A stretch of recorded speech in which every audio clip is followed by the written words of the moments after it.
Je vais revenir aussi sur le rapport que notre Assemblée a approuvé et salué de la mission d'information et d'évaluation sur le boulevard périphérique. Et peut-être par rapport aux deux intervenants précédents, revenir sur un certain nombre de choses qui faisaient consensus à l'époque et qui apparemment ne le sont plus. À l'occasion de cette MIE, j'avais présenté un certain nombre de préconisations de génération qui avaient émergé dans un travail de 6 mois, qui n'étaient pas que celles de génération, puisqu'elles étaient partagées par la majorité, voire l'essentiel des membres de la mission. D'abord, réduire les nuisances sonores et atmosphériques, et je suis désolée, Monsieur Loret, mais c'est en abaissant la vitesse à 50 km/h qu'on peut le faire. Ce n'est pas juste l'argument que c'est en moyenne une vitesse à 35 km/h, c'est juste que c'est la seule solution pour qu'il y ait moins de pollution de bruit et moins de pollution de l'air, et qu'il y a urgence à agir. Une autre préconisation était aussi de diminuer le nombre de voies, parce que quand on diminue le nombre de voies, on diminue l'utilisation de la voiture individuelle. Et bien sûr, ce n'est pas forcément pour les artisans et commerçants, et c'est un drôle de raccourci de lier seulement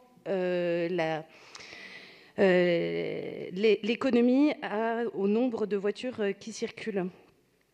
Préserver aussi le foncier qui va être libéré par ces voies de la spéculation foncière, en assumant aussi la non-construction et en retrouvant la pleine terre et en végétalisant.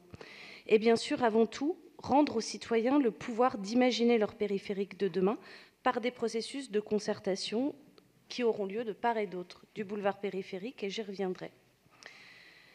Depuis cette MIE, les 6 derniers mois nous ont montré la pertinence des constats, des objectifs, de la méthode mise en place suite à la MIE.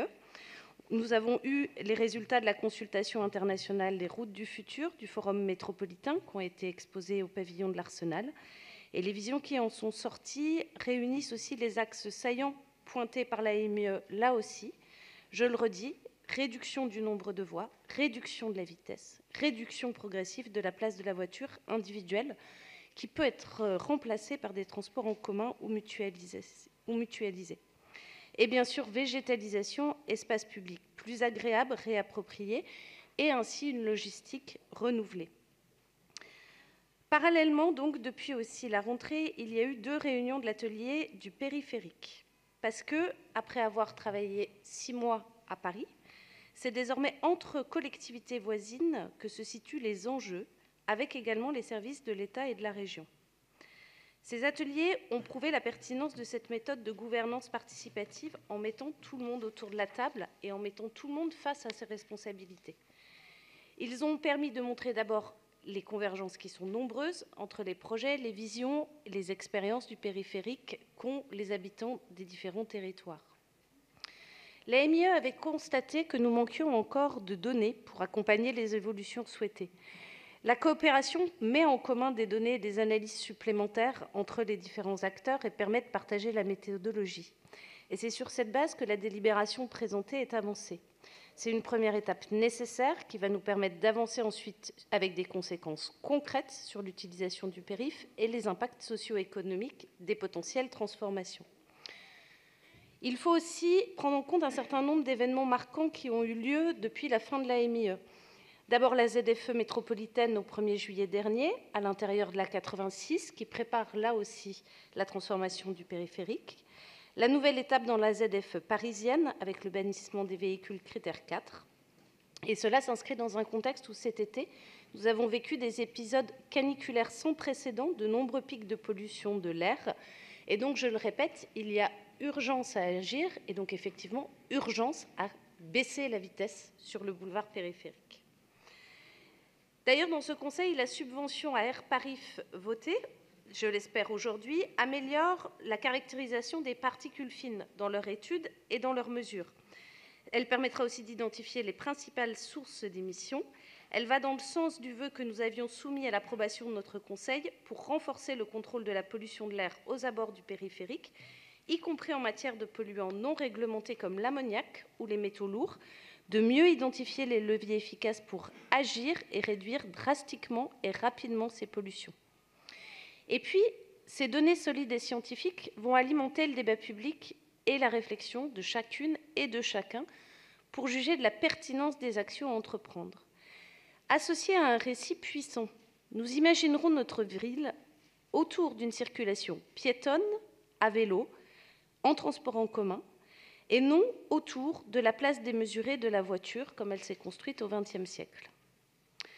Enfin, il faut voir les nombreux projets urbains qui sont pensés et réalisés à proximité du périph', pour recoudre le territoire de Paris et ses voisins.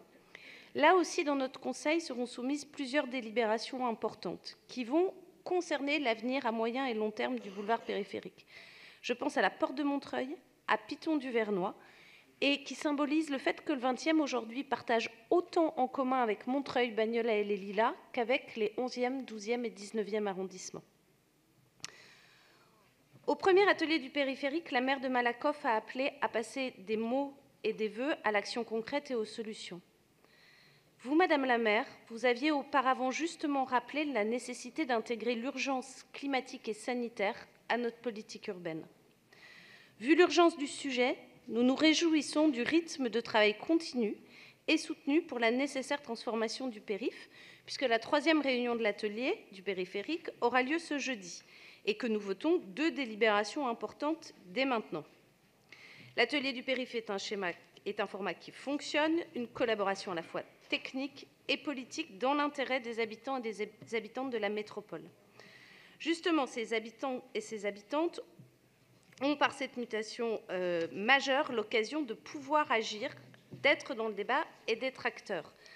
C'est pourquoi la proposition d'une conférence citoyenne à l'échelle métropolitaine est une excellente initiative pour une première étape d'appropriation citoyenne des enjeux et du sujet. Elle va permettre d'avoir une vision du périphérique imaginée au plus proche des habitants, des riverains, des usagers. Elle va nourrir et peut-être même bousculer des visions qui sont exprimées par des acteurs institutionnels aux différentes échelles. Ce grand débat, nous le suggérons, pourrait prendre la forme à différentes échelles aussi d'événements culturels, d'expositions artistiques, des fêtes, des fermetures temporaires, bref, des expériences artistiques et citoyennes qui permettraient de faire émerger une vision d'avenir du boulevard périphérique comme un bien commun métropolitain. Et la puissance de la création artistique pourrait nous aider à l'imaginer différemment. Dans le même temps, parce qu'il y a urgence, je le redis, mettons en place les mesures de réduction des nuisances, interdisons les camions les plus polluants, notamment ceux qui sont en transit, réduisons la vitesse, encourageons les franchissements et les cheminements plus faciles pour les piétons et les cyclistes.